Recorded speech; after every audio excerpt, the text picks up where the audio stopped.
Giving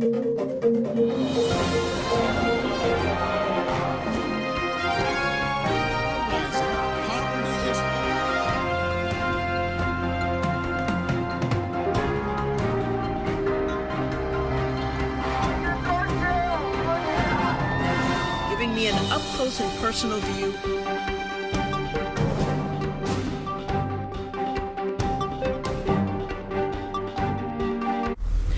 Hello and welcome to the JoAnne Powell Show. I am JoAnne. We are coming to you from the World Center of Broadcast Media, WCOBM.TV Hollywood. And if you have been watching our show, we've been taking a look at what's been going on Capitol Hill, and there's still continuing fallout over the president's decision to pull the U.S. out of the Paris Climate Agreement. That is something that had been worked on and agreed on with several leaders around the world. And when Trump decided to pull the U.S. out of that, it made a lot of people very concerned and upset. There's a small group of people that are supportive of what the president has done, but an even larger group of Americans who are quite upset about what had happened. We have a comment from Al Gore, who is our former vice president, and he also now is the chair of the Climate Reality Project. And I also caught up with Philip Murphy, who is a former U.S. ambassador to Germany, and he also is a candidate running for governor in the state of New Jersey on the Democratic side. Let's hear what they had to say. This is a reckless and indefensible move. It undermines the standing of our country and threatens the ability of humanity to solve the climate crisis in time. But make no mistake about it, if President Trump will not lead this struggle, the American people will. CEOs, civic leaders, mayors, governors, average citizens. We're in the middle of a clean energy revolution now that is unstoppable. We are going to solve the climate crisis no matter what President Trump does. I think it's a devastating and completely wrong-headed decision by the president. It has enormous implications. You know, we joined the ranks of Syria and Venezuela as the only two other countries that are not in this. It's a complete embarrassment. It's an abrogation of responsibility. We've done damage to our children and their children. We've done damage to allies. I'm encouraged by the reaction that is so overwhelming from corporations as well as individuals and other heads of state. I'm running for governor in New Jersey, and one of the things we're committed to is a 100% clean energy New Jersey by the year 2050. So we believe that we each can, in our own way, try to do what we can do to push back against this. But a global agreement is hard to push back. You need a lot of company. We've already said that if we're elected, that we'll join the likes of New York, California, the state of Washington, and at a minimum, it's that group that would still adhere to the Paris Treaty standards. But it's a bad decision, and it's a bad day for America.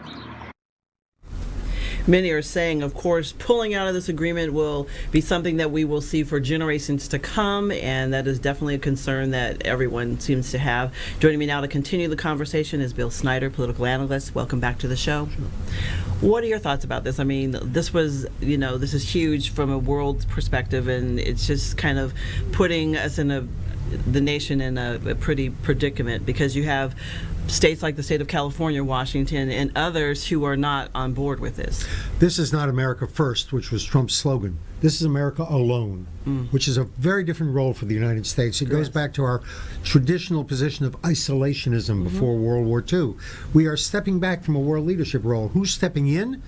Politics does not like a vacuum. China is stepping in, and they're claiming the authority now to be the world leader on climate change. This doesn't sit well with most Americans. No, because that is a lot of world leaders are publicly saying that the United States was in that role, and now, like you were saying, there's that vacuum, and everybody's kind of like, okay, well, we've got to scramble and do what we need to do, because they're used to the United States kind of taking that leadership, and it's been a comfortable relationship.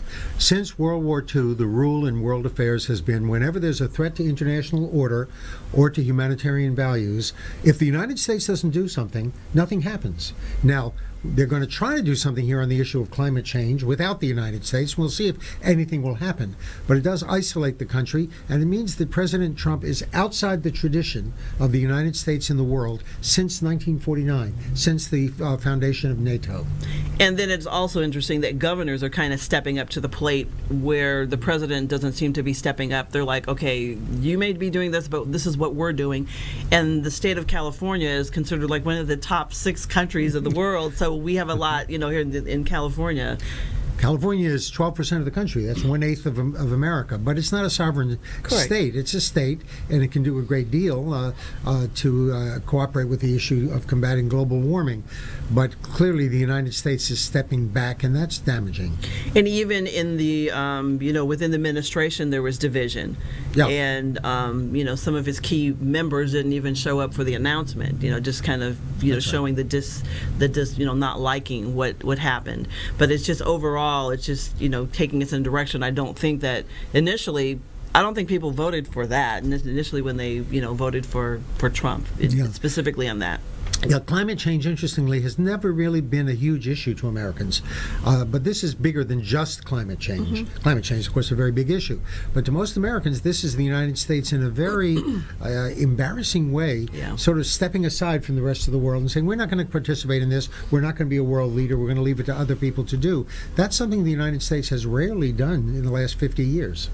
Now, also, something that's a little unusual and unorthodox is that when it came to, I guess, Trump announcing his new pick for the FBI, he did it via tweet, which was something that other people are like, okay, usually it's in the Rose Garden and things like that. It was Chris Wray. He was a former U.S. attorney in Atlanta. He does have a background and connection with the FBI. He knows how it runs. So the pick wasn't so controversial, just the way in which it happened. He was also Governor Chris Christie's personal lawyer during the controversy over the bridge closures, which was really a criminal investigation. Some people have gone to jail. Trump uses Twitter to communicate with his base. That way he goes around the mainstream media. It's driving people in the White House and in the administration and Republicans crazy because no one seems to vet what he says on Twitter. There's no way you can do that. The president can say anything he pleases. Right. What are you going to do, take his phone away as if he were a 12-year-old? You're not going to do that. Well, I know that there have been some people with courage to tweet out there, in terms of you might want to slow that tweeting down. And then also he is saying that he's going to be tweeting tomorrow, throughout the Comey's testimony. I'm sure he will. Now, this is important because what Trump is doing is he's keeping his base behind him. That's probably only about 20-25% of Americans. But as long as his base stands with him, which is a populist base, not the whole conservative base, but it's a populist base. A lot of conservatives have given up on Trump. But if he keeps them behind him, he's likely to survive because they can threaten any Republican in Congress who criticizes or opposes the president with a primary opponent next year. That terrifies Republicans. They don't want to be cantered. They remember what happened to House Majority Leader Eric Cantor in 2014 when the Tea Party went after him and destroyed him. Because that is the big question, because people want to know why are not the Republicans stepping up and kind of checking him, getting him in line, but he doesn't seem to really answer to anybody. And then a lot of Republicans, when they go back to their homes, they're not well received either. The town hall meetings have been pretty, they're concerned and not comfortable. A lot of them are not one to hold them anymore. And Republicans who are from districts that are in any way marginal, there aren't that many of them, but there are probably enough to join with Democrats to create a majority of the House. Nevertheless, if they are from a district that's slightly Republican, what they're worrying about, obviously they have to worry about survival in the November 2018 election, but they also have to survive a Republican primary. And in many districts, even heavily Democratic districts, that Republican primary vote can be easily dominated by Trump's army. Trump has an army. He tweets to keep his army mobilized. That's the secret of his survival. Now, one thing with the tweets, and I know a lot of people were wondering what Trump was going to be doing today, and some are speculating that he is busy to kind of keep him from tweeting. Like he was in Cincinnati today, and he was talking to to the people there about healthcare reform. So that kind of kept him from twittering. If you got him speaking on the stump, and his people are there, so he won't do something that's detrimental. Notice that you're talking about the President of the United States as if he were a 6-year-old. We got to keep this kid busy because otherwise he's going to get in trouble. He might set fire to the House. Well, that's a big problem for Republicans and White House staff. They can't control his tweets, and very often what he says on Twitter directly contradicts the line that the White House staff is trying to promote and the White House spokespersons are trying to promote. And one of the ones that just makes you like, oh my goodness, is when he was critical of London's mayor when they just had a major terrorist attack, and he's trying to deal with his country and getting them, we got this, we're looking at things, and then he says what he said regarding that, that he's not really in touch with the reality of the severity of what happened. Trump is picking fights with anyone who he regards as critical of him, and this is a distraction, and it's a costly distraction for Republicans particularly, because as long as he's defending himself and attacking people who are critical of him, he is not advancing his agenda. Correct. He's supposed to have an agenda. Tax reform, replacing the Obamacare health care bill. Those are getting nowhere. Exactly. Infrastructure is supposed to be the topic of the week. It's not the topic of the week. The Comey testimony is the topic of the week. So his agenda is just being ignored. And I think, we're seeing, like with him tweeting his new, his pick for the FBI director and talking about health care reform and on all these things, even infrastructure. He was kind of talking about that in Cincinnati today. That is just a way to try and grasp the headline. But the Comey testimony is definitely the big issue that is facing everybody. Everybody wants to know that. I don't think there's anything that's greater on the minds of many Americans, and then probably people abroad. Yeah. What is he going to say? Yeah. Well, the president is supposed to control the agenda, but as long as he keeps tweeting, that's going to be what the agenda is all about. And of course, the press is going to follow what they think people want to know, and what they want to know is what did the president do? Was Russia involved in the election? Was there obstruction of justice? That all takes priority. Just like in 1998, the Clinton impending impeachment, which happened in December '98, that dominated the news for an entire year. Well, this could dominate the news for that long as well. Definitely. I know some think it's too early for the impeachment discussion, and some are already ready, kind of reeling with that. But we will continue to watch this. We have run out of time, but thank you so much for joining us. Pleasure.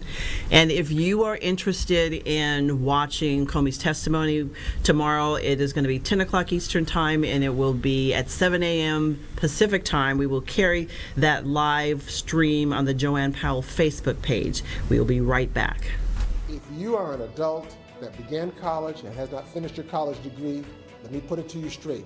If your lifestyle and your standard of living is not becoming to you, then you should be coming to us, Oakwood University Elite Program. We are the fast, flexible adult degree completion program for the busy adult, like you. Register today. Go to oakwoodleap.com or call 256-726-7098. It's time to leap. I'm JoAnne with the JoAnne Powell Show. You're watching the World Center of Broadcast Media, WCOBM Hollywood.